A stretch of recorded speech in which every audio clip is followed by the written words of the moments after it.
Hello students, good evening. Today in 11th class physics, we are starting a new topic, uniform circular motion. तो uniform circular motion जो है इसकी definition is very simple. Motion of an object on a circular path with a constant speed. किसी object का circular path पर motion with a constant speed, इसको अभी हम लोग यूनिफॉर्म सर्कुलर मोशन बोलेंगे, है ना. सो uniform circular motion is motion of the object on circular path with constant speed. तो किसी भी ऑब्जेक्ट का सर्कुलर पाथ पर motion with a constant speed, उसको अब हम लोग यूनिफॉर्म सर्कुलर मोशन बोलेंगे. तो यूनिफॉर्म सर्कुलर मोशन अलग से पढ़ने की जरूरत क्या है? अगर ये कांस्टेंट स्पीड का मोशन है तो इसको अलग से क्यों पढ़ा रहे हैं? तो इसका आंसर ये है बच्चों कि मोशन इन वन डायमेंशन जो अभी हम लोगों ने पढ़ा था, इसमें अभी हम लोगों ने पूरा मोशन डिस्क्राइब किया था with the help of 3 equations, और इनको अभी हम लोगों ने इक्वेशन ऑफ मोशन बोला था. और इक्वेशन ऑफ मोशंस क्या थी? ये थी v is equal to u plus a t, एक तो ये था, फिर s is equal to u t plus half a t square ये था, और v square is equal to u square plus 2as. So these were the equations of motion. तो अभी हम लोगों को इसमें देखकर ऐसा लग रहा है कि अगर ये स्पीड कांस्टेंट है तो क्या ये इक्वेशंस ऑफ मोशन एप्लीकेबल हैं? तो answer is no, the equations of motion are not applicable for uniform circular motion. Reason क्या है? तो अभी हम लोग कहते हैं रीजन इसमें ये है कि इन इक्वेशंस को अप्लाई करने के लिए जो मोस्ट इंपॉर्टेंट कंडीशन है वो ये है कि acceleration should be uniform acceleration. Uniform acceleration का मतलब यह है कि डायरेक्शन ऑफ एक्सेलरेशन सेम रहना चाहिए और मैग्नीट्यूड भी कांस्टेंट रहना चाहिए. तो these equations are applicable only in those conditions for which the direction of acceleration and the magnitude of acceleration is constant. अगर मैग्नीट्यूड भी सेम है और डायरेक्शन ऑफ एक्सेलरेशन भी चेंज नहीं हो रहा तो इक्वेशन ऑफ मोशन लग जाएगा. अब इसका मतलब क्या है? इसका मतलब यह है कि अगर कोई कार एक्सेलरेट कर रही है और कार का एक्सेलरेशन 1 मीटर पर सेकंड स्क्वायर है और इसी डायरेक्शन में है, तो अभी हम लोग बोलेंगे ये इक्वेशंस ऑफ मोशन अभी हम लोग अप्लाई कर सकते हैं. और लेकिन इस यूनिफॉर्म सर्कुलर मोशन में क्या डिफरेंस है? तो यूनिफॉर्म सर्कुलर मोशन में एक्सेलरेशन जो है वो नॉन यूनिफॉर्म होता है ना. तो अब तुम लोगों को सुनकर ऐसा लगेगा कि भाई हम लोगों ने बोला कि स्पीड कांस्टेंट है, स्पीड कांस्टेंट है, लेकिन अभी हम लोग बोल रहे हैं कि यूनिफॉर्म सर्कुलर मोशन में एक्सेलरेशन नॉन यूनिफॉर्म है. तो एक्सेलरेशन नॉन यूनिफॉर्म क्यों है?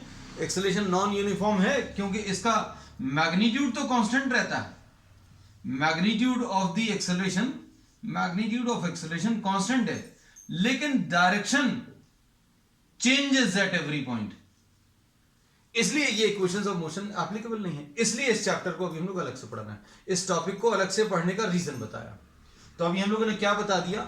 यूनिफॉर्म सर्कुलर मोशन क्या है? Motion of an object on a circular path with a constant speed. बच्चों, अगर कोई ऑब्जेक्ट 10 मीटर पर सेकंड से मूव कर रहा है तो ये हर जगह पर 10 मीटर पर सेकंड से मूव करेगा. And the direction of velocity at every point will be given by direction of tangent. ये अभी हम लोग पहले की क्लासेस में डिस्कस कर चुके हैं कि if an object is moving on a curved path then the direction of velocity is given by direction of tangent, है. तो अब हम लोगों को ये पता चल गया कि अगर कोई ऑब्जेक्ट सर्कुलर पाथ पर कांस्टेंट स्पीड से चल रहा है तो इसकी वेलोसिटी का डायरेक्शन चेंज हो रहा है. वेलोसिटी का मैग्नीट्यूड बच्चों कैसा रहेगा? वेलोसिटी का मैग्नीट्यूड ये तो कांस्टेंट रहेगा, लेकिन डायरेक्शन चेंजेस. हर पॉइंट पर वेलोसिटी का जो डायरेक्शन है वो चेंज हो रहा है. तो देखो बच्चों, यहां पर वेलोसिटी का ये डायरेक्शन है, टेंजेंट से मिल रहा है. वेलोसिटी का ये डायरेक्शन है, टेंजेंट से मिल रहा है. वेलोसिटी का ये डायरेक्शन है, टेंजेंट से मिल रहा है. लेकिन वेलोसिटी का मैग्नीट्यूड कितना है? वेलोसिटी का मैग्नीट्यूड यहां पर भी 10 था, यहां पर भी 10 था, यहां पर भी 10 metres per second, and at every point the magnitude of velocity is constant, है ना. 10 metres per second is just taken as an example. तो अब हम लोगों को क्या पता चला कि यूनिफॉर्म सर्कुलर मोशन जो है, this is motion of an object on a circular path with a constant speed. अब इसमें अभी हम लोगों ने ये बता दिया कि इक्वेशंस ऑफ मोशन जो है वो एप्लीकेबल नहीं होंगी. क्यों नहीं होंगी? क्योंकि इस केस में एक्सेलरेशन जो है वो non uniform. Acceleration non uniform क्यों है, ये अभी हम आगे के इसी लेक्चर में आगे डिस्कस करेंगे, है ना. तो अब इसकी डेफिनेशन को और आगे बढ़ाते हैं. क्या? If the object covers, if the object covers equal distances on the circumference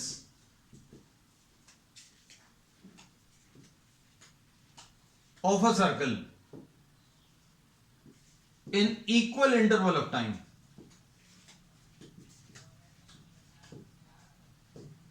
then the object is performing uniform circular motion. Then the object is performing what? Uniform circular motion, है ना. अब इसमें आगे नॉन यूनिफॉर्म मोशन कब आएगा?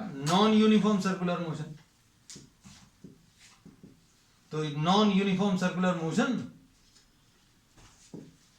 तब कहलाएगा जब स्पीड इसकी चेंज हो रही है. When the speed of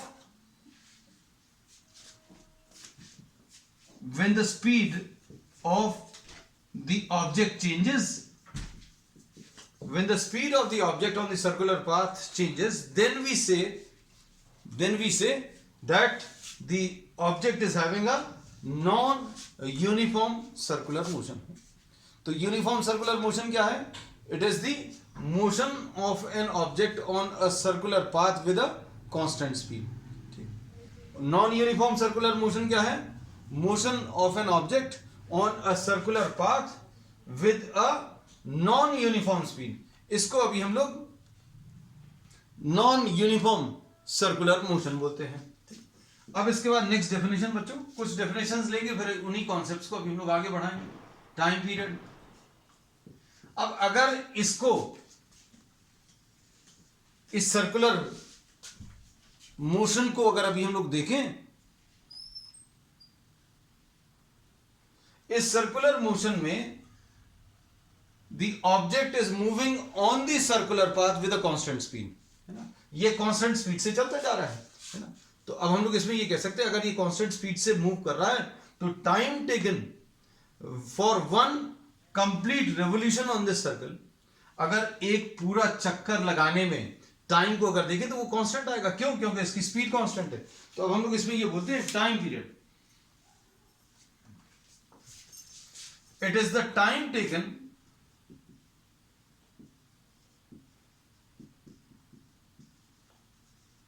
to complete one revolution on the circular path. इसको अभी हम लोग टाइम पीरियड ऑफ रेवोल्यूशन बोलेंगे, है ना. तो अब यूनिफॉर्म सर्कुलर मोशन ही अभी हम लोग पढ़ने वाले हैं. नॉन यूनिफॉर्म सर्कुलर मोशन अभी हमने बताया जरूर है, लेकिन ये अभी हम लोग डिस्कस करेंगे, सिर्फ कुछ प्रॉब्लम्स में डिस्कस करेंगे.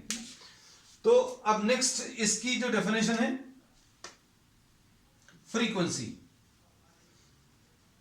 तो फ्रीक्वेंसी क्या है?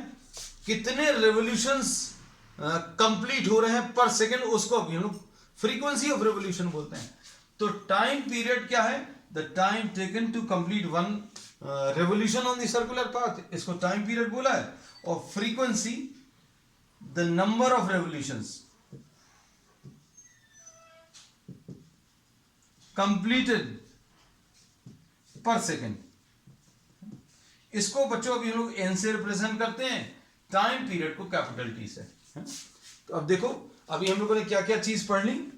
एक तो यूनिफॉर्म सर्कुलर मोशन की डेफिनेशन पढ़ ली. क्या? कि motion of an object on a circular path with a constant speed. फिर टाइम पीरियड पढ़ लिया, है ना। तो टाइम पीरियड क्या है, time taken to complete one revolution, और फ्रीक्वेंसी क्या है, the number of revolutions completed per second, है ना। और फिर अभी हम लोग यूनिफॉर्म सर्कुलर मोशन को अलग से क्यों पढ़ रहे हैं, क्योंकि इसमें इक्वेशंस ऑफ मोशन एप्लीकेबल नहीं होंगी। क्यों नहीं होंगी, क्योंकि इसका जो एक्सेलरेशन आने वाला है, इसमें एक्सेलरेशन आने वाला है, नो डाउट अबाउट इट। कैसे आएगा, क्यों आएगा, कितना आएगा, ये अभी हम लोग आगे इसी चैप्टर में, इसी टॉपिक में पढ़ने वाले हैं, है ना। तो इसमें यह पता चल गया कि एक एक्सेलरेशन आने वाला है जो कि नॉन यूनिफॉर्म नेचर का है। नॉन यूनिफॉर्म नेचर का एक्सेलरेशन क्यों है, क्योंकि इसमें मैग्नीट्यूड ऑफ एक्सेलरेशन चेंज नहीं होगा। क्या चीज चेंज होगी, सिर्फ डायरेक्शन ऑफ एक्सेलरेशन चेंज होगा, इसलिए equations of motion will not be applicable. चलो अब नेक्स्ट ले लेते हैं बच्चों। अब हम लोग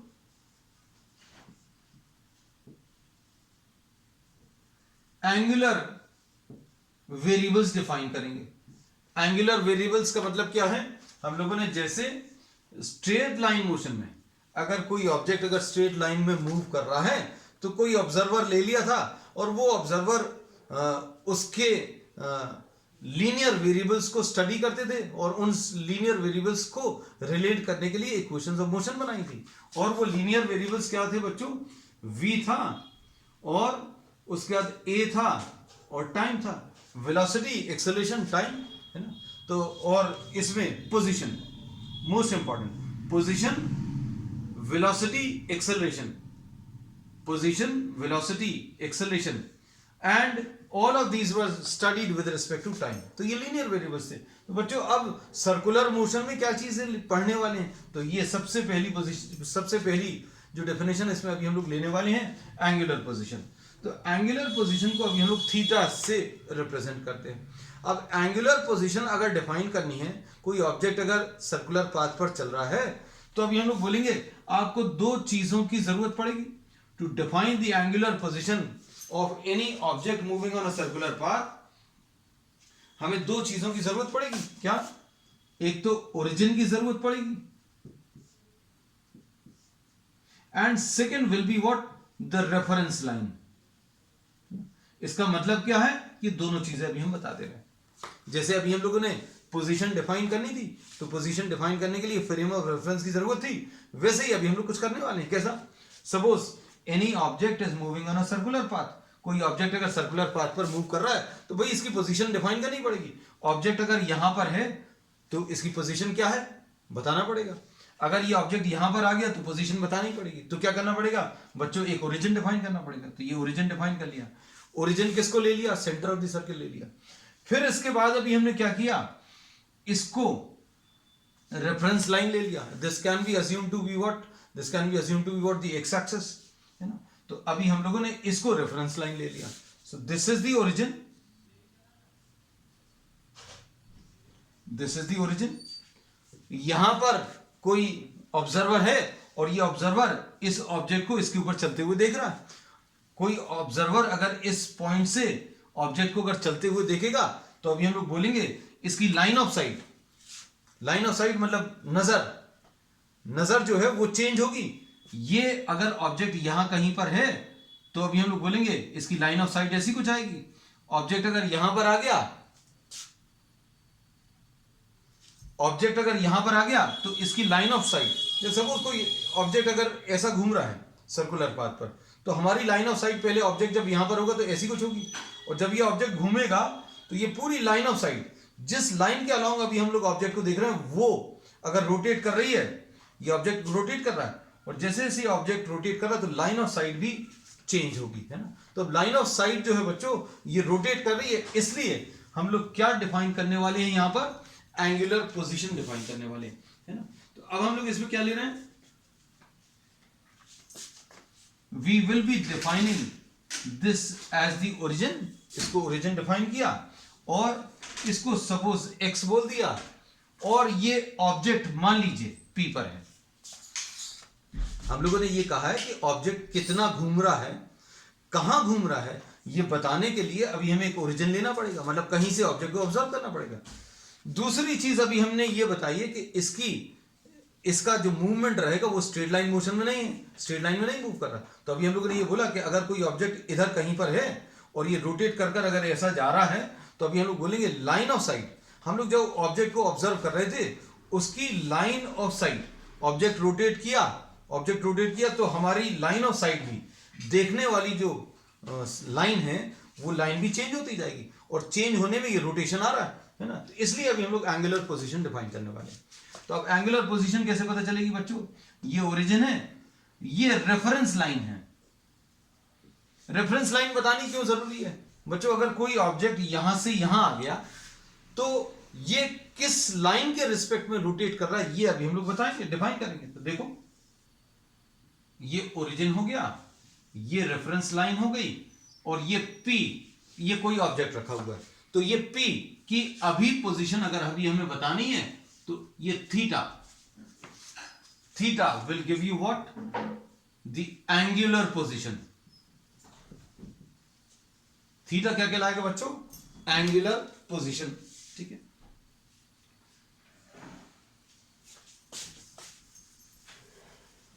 ये ओपी को अगर अभी हम लोग देखें, OP, this is the position vector, this is the position vector of the point P, है ना।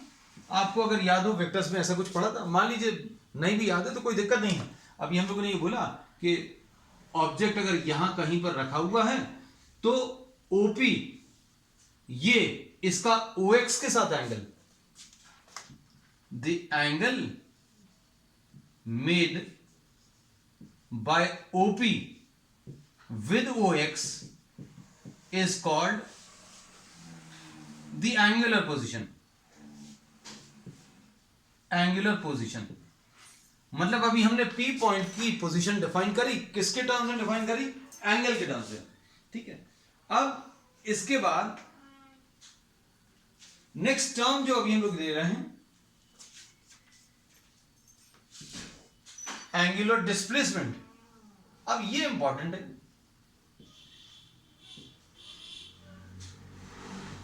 Angular displacement.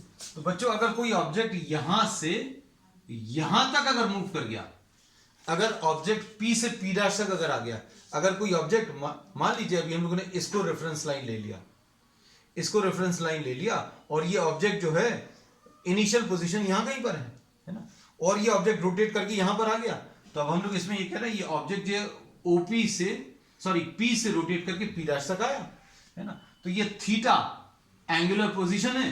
अब जब ये P' पर आ जाएगा तो ये एंगुलर पोजीशन आ जाएगी। ठीक, और P से P' तक आने में, P से P' तक आने में कितना एंगुलर पोजीशन चेंज होगी उसको डेल्टा थीटा बोल रहे हैं। अब देखो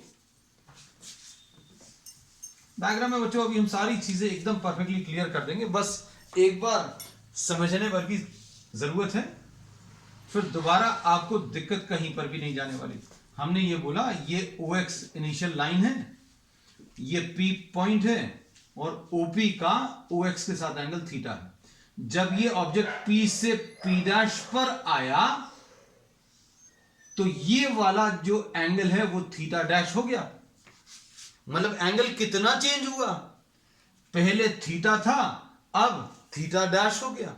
अब हम लोग ये बोलेंगे ये डेल्टा थीटा, ये एंगुलर डिस्प्लेसमेंट कहलाता है। मतलब ये P से P' आने में, P से P' आने में इसने कितना एंगल मूव किया। OP angle between OP and OP' is called angular displacement, है ना। मान लीजिए ये सारी बातें आपको याद नहीं रखनी, हम ये बहुत सिंपल तरीके से अब बोलते हैं कि अगर कोई ऑब्जेक्ट P से P' तक आया, ऑब्जेक्ट P से P' तक आया, तो बच्चों सेंटर पे कितना एंगल बना है वो निकाल। सेंटर पे एंगल कितना बन रहा है? P से P' तक आने में इसने डेल्टा थीटा एंगल कवर किया, और इसको अभी हम लोगों ने एंगुलर डिस्प्लेसमेंट बोल दिया। और ये निकालने का तरीका बहुत सिंपल है। डेल्टा थीटा कैसे मिलेगा? इस थीटा डैश में से थीटा माइनस कर दो, थीटा डैश में से क्या माइनस कर दो? थीटा। और मान लीजिए माइनस नहीं भी करना है, डायरेक्टली बताना है तो डायरेक्टली कैसे बताओगे? P से P' तक गया, कितना एंगल सेंटर पे कवर किया, वो delta theta, angular displacement. Angular displacement पता चल गया, ठीक है। तो एंगुलर डिस्प्लेसमेंट किसके ऊपर डिपेंड करता है बच्चों?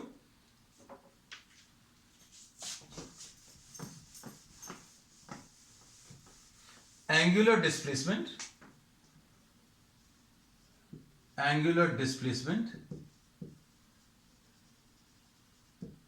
Depends on the origin.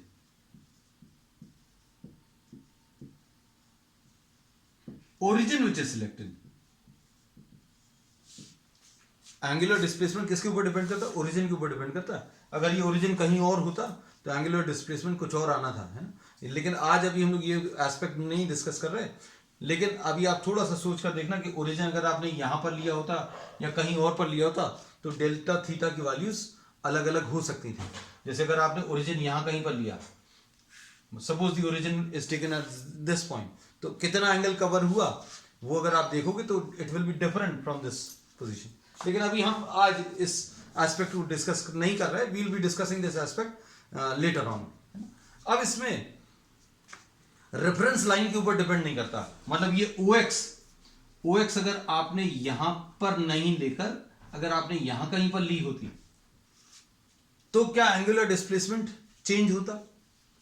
भाई P से P' तक आने में सेंटर पर कितना एंगल बन रहा है? Delta theta.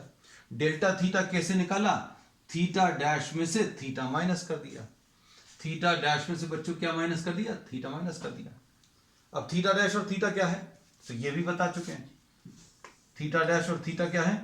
थीटा ये वाली पोजीशन है और थीटा डैश क्या है? ये वाली पोजीशन है ना। तो अब हम लोगों ने इसमें बोला कि थीटा डैश में से थीटा माइनस करोगे तो डेल्टा थीटा मिलेगा, द एंगुलर डिस्प्लेसमेंट, है ना। तो अब हम लोगों ने अब क्या क्या चीजें सीख ली बच्चों? हम लोगों ने ये सीख लिया कि यूनिफॉर्म सर्कुलर मोशन क्या है। Uniform circular motion is the motion of an object on a circular path with a constant speed, पहली चीज, है ना। फिर दूसरी चीज उसमें ये पढ़ा कि स्पीड भले ही कांस्टेंट है, स्पीड कांस्टेंट है, लेकिन वेलोसिटी का direction which is given by direction of tangent changes at every point. Velocity का direction at every point changes because the direction of velocity is given by बच्चों direction of tangent. फिर तीसरी चीज अभी हम लोगों को क्या पता चली कि ये यूनिफॉर्म सर्कुलर मोशन एक एक्सेलरेटेड मोशन है, इसमें एक एक्सेलरेशन आता है। एक्सेलरेशन क्यों आता है ये अभी हम लोग आगे डिस्कस करेंगे, लेकिन ये एक्सेलरेशन जो है नॉन यूनिफॉर्म एक्सेलरेशन है, इसलिए इक्वेशंस ऑफ मोशन नहीं लगेंगी, ठीक। फिर उसके बाद एंगुलर पोजीशन पता चला। तो एंगुलर पोजीशन बताने के लिए हमने बोला किस चीज की जरूरत पड़ेगी बच्चों? एक तो ओरिजिन की और दूसरा रेफरेंस लाइन की, और इसमें ये रेफरेंस लाइन है, ये ओरिजिन है ना। एंगुलर पोजीशन P पॉइंट पर अगर बतानी है तो ये एंगल बता दो। जब ये ऑब्जेक्ट यहां पर आ गया, इसकी एंगुलर पोजीशन बतानी है तो क्या करो? इसको सेंटर से ज्वाइन करो, ये वाला एंगल बता दो, नई एंगुलर पोजीशन मिल गई। अगर ये यहां कहीं पर आ जाएगा तो एंगुलर पोजीशन क्या होगी ये बताना पड़ेगा, है ना। तो ये अभी हम रब कर देना, कंफ्यूजन नहीं हो। तो एंगुलर पोजीशन अगर आपको बतानी है, यहां पर इतना थीटा एंगल, यहां पर ये थीटा डैश एंगल, यहां पर अगर आ गया तो कुछ और एंगल आएगा, यहां पर अगर आ गया तो कुछ और एंगल आएगा, है ना।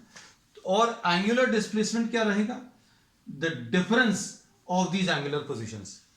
अगर P से P' तक एंगल मूव कर रहा है या P से P' तक ऑब्जेक्ट मूव कर रहा है तो सेंटर पर कितना एंगल बन रहा है, इसको अभी हम लोग एंगुलर डिस्प्लेसमेंट बोलते हैं, ठीक। अब एंगुलर डिस्प्लेसमेंट को और डिटेल में अब हम लोग डिफाइन करेंगे। तो एंगुलर डिस्प्लेसमेंट बच्चों, ये इसकी जो यूनिट्स हैं वो इसकी SI यूनिट्स बच्चों रेडियंस हैं। अब रेडियन क्या होता है? तो रेडियन बताने के लिए एक बहुत सिंपल सी डेफिनेशन है कि अगर कोई ऑब्जेक्ट P से P डैश तक मूव किया तो एंगुलर डिस्प्लेसमेंट बच्चों क्या आ जाएगा, ये डेल्टा थीटा आएगा। अब हम रेफरेंस लाइन नहीं बना रहे, जस्ट टू अवॉइड कंफ्यूजन कि P से P डैश तक अगर चला तो भाई ये डिस्टेंस तो मेजर करना बहुत मुश्किल होगा। अगर आपको किसी कर्व पाथ पर मूव करते हुए ऑब्जेक्ट का ये डिस्टेंस बताना है तो डिस्टेंस थोड़ा सा मुश्किल होता है। So what we measure, we define a new angular variable. अभी हमने ये डेल्टा थीटा बता दिया कि कितना एंगल कवर किया। अब ये डेल्टा थीटा रेडियंस में मेजर करने के लिए हम लोग क्या करेंगे, ये length of the arc measure करेंगे और इसको रेडियस ऑफ द सर्कल से डिवाइड करेंगे। तो delta theta in radians is equal to length of the arc divided by what, the radius of the circle। ठीक है, अब सुनना अच्छे से, delta theta will be equal to what, length of the arc divided by radius of the circle। अब हम लोग इसमें ये कहते हैं कि एंगुलर डिस्प्लेसमेंट को रेडियंस में मेजर करने के लिए लेंथ ऑफ द आर्क लेना है, कितना इसने लेंथ कवर किया, कितना डिस्टेंस कवर किया, उसको किससे, रेडियस से डिवाइड करना। तो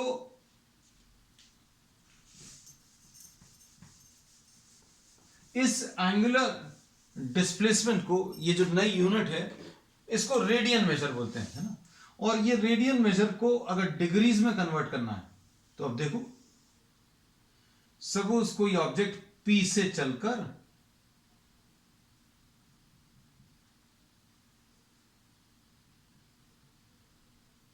P डैश तक आ गया, इधर इस P पॉइंट से चलकर object, the object moves from P to P dash.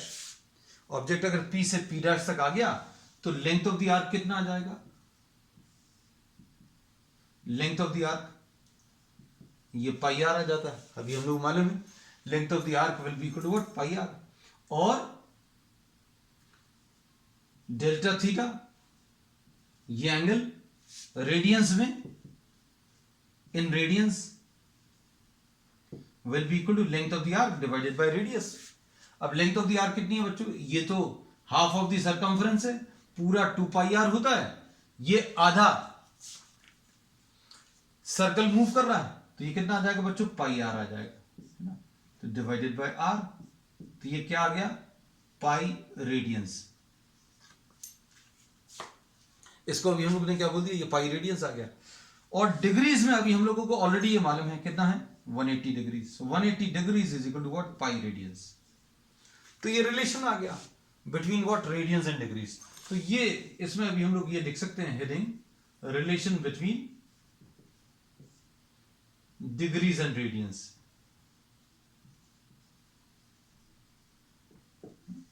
तो ये डिफाइन करने के लिए क्या, किस चीज का यूज किया, हम लोगों ने रेडियन की डेफिनेशन का ही यूज किया कि अगर आपको angular displacement delta theta radians में निकालना तो लेंथ ऑफ द आर्क निकाल लो और उसको रेडियस से डिवाइड कर लो। ऑब्जेक्ट एक सेमी सर्कल पर मूव कर रहा है, object moves on a semi circle from P to P dash. Object जो है एक सेमी सर्कल पर मूव कर रहा है from P to P dash, और इसमें length of the arc L will be equal to pi r, half of 2 pi r। और डेल्टा थीटा रेडियन के टर्म्स में length of the arc divided by radius, ये पाई radiance. अब इसमें अब हम लोग क्या कह सकते हैं बच्चों, इसके बेसिस पर अगर ये पूरा एक चक्कर लगाया, पूरा अगर एक चक्कर लगाया तो 360 डिग्रीज आएगा, है ना। पूरा चक्कर लगाने पर रेडियंस कितने आएंगे, तो हाफ रोटेशन में, हाफ सर्कल में डिग्रीज 180 डिग्रीज है, रेडियन कितना है, पाई रेडियंस। अब पूरा सर्कल अगर ले लिया, फुल सर्कल, तो ये 360 डिग्रीज आ जाएगा। और ये 2 पाई रेडियंस आ जाए। तो अगर कोई ऑब्जेक्ट सर्कुलर पाथ पर मूव कर रहा है, if the object starts at this point and completes one circle and comes back to this point, what will be the displacement? तो displacement बच्चों for one complete circle,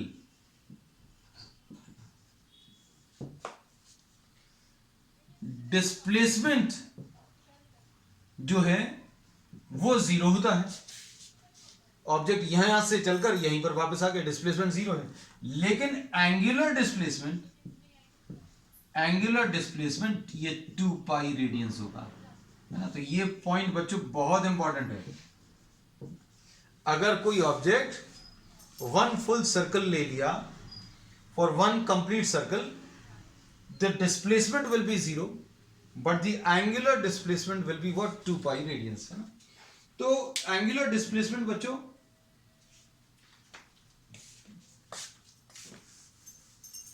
एक vector quantity है, एक axial vector है।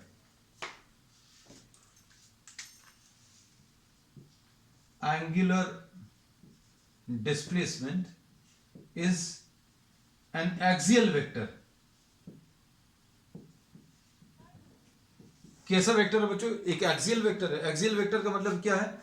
It is along the axis of rotation. Axis of rotation किसको बोलते हैं? अगर कोई ऑब्जेक्ट अगर ऐसा कुछ चल रहा है, if the object is moving on this plane of the board, है ना, तो ये इस एक्सिस के अबाउट मूव कर रहा है, it is moving about its centre, है ना। तो इसमें अभी हम लोग ये बोलेंगे this will be the axis, ये ऐसी कुछ एक्सिस रहेगी। और अगर कोई ऑब्जेक्ट हॉरिजॉन्टल प्लेन में सर्कुलर पाथ पर मूव कर रहा है, तो इसका सेंटर से पास होने वाली जो एक्सिस है वो ऐसी कुछ रहेगी। So object if this is moving on a circular path on a horizontal circle, अगर हॉरिजॉन्टल सर्कल पर मूव कर रहा है तो ये उसकी एक्सिस रहेगी। तो अब इसमें डायरेक्शन क्या रहेगा? तो डायरेक्शन बताने के लिए बच्चों अभी हम लोग राइट हैंड थंब रूल का यूज करते हैं। तो राइट हैंड थंब रूल क्या है वो भी बता दे रहे हैं।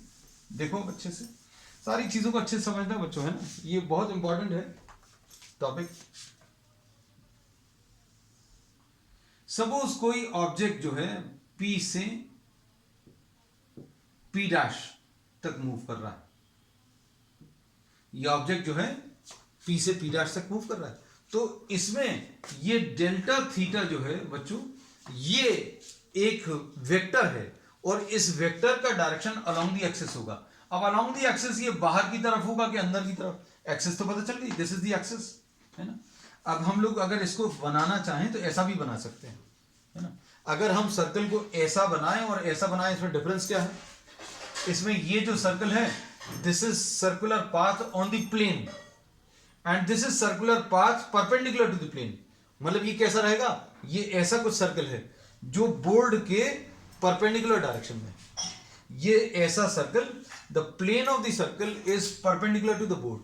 तो अगर आपने इलिप्टिकल टाइप का सर्कुलर पाथ शो किया है, then this should very clearly indicate that this circular path is the plane of the circular path is perpendicular to the plane of the board, है ना। तो दो तरीके से अभी हम लोग दिखाते हैं। तो अभी आ जाए वापस डायरेक्शन में। तो डायरेक्शन अगर बताना है तो we make use of what the right hand का भी हम लोग यूज करते हैं। और इस राइट हैंड रूल में हम लोग क्या करते हैं, that we curl the fingers of the right hand, we curl the fingers of the right hand in the direction of rotation of the object. Object कैसा चल रहा है? P से P', भैया यहां कहीं पर हाथ रख लिया और फिंगर्स को आप कर्ल कर लो। किस डायरेक्शन में कर्ल कर लो? जिस डायरेक्शन में ऑब्जेक्ट चल रहा है, तो ऑब्जेक्ट ऐसा जा रहा है तो आपने ऐसा कुछ कर्ल कर लिया। तो ये direction of the thumb will give you what? The direction of the axial vector, है ना। तो डायरेक्शन ऑफ डेल्टा थीटा हम इसमें एरो मार्क कर दें। Delta theta in this diagram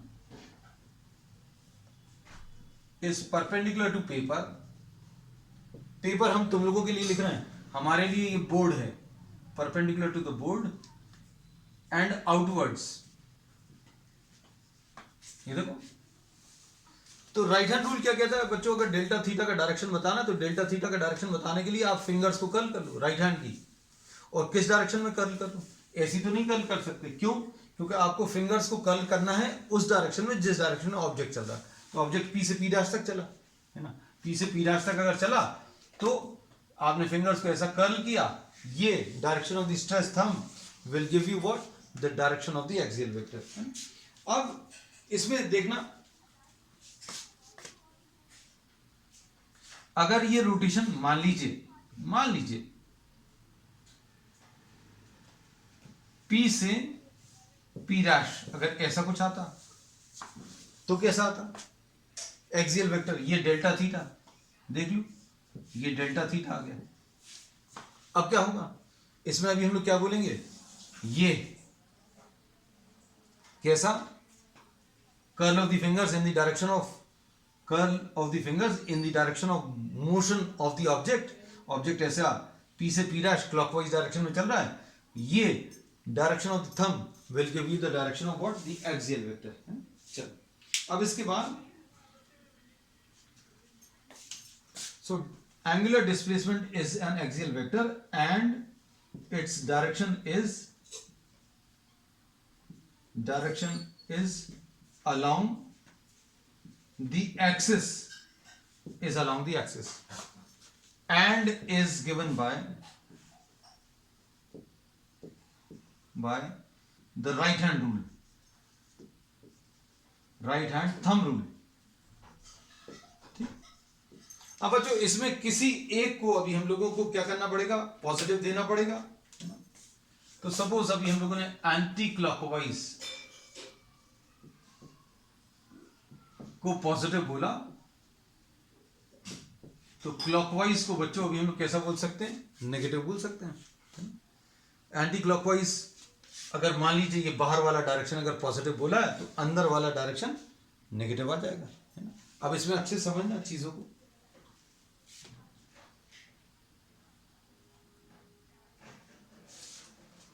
suppose for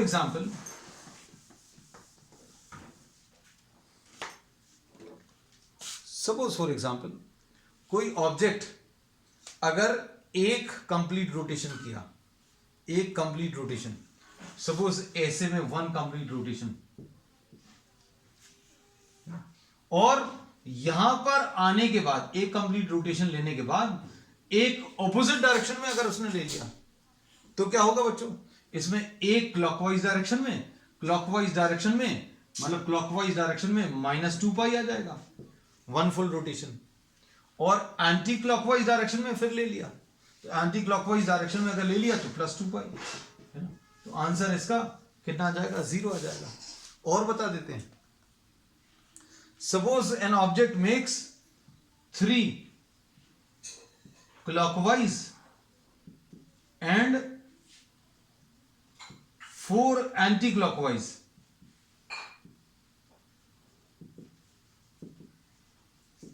तो नेट एंगुलर डिस्प्लेसमेंट क्या आएगा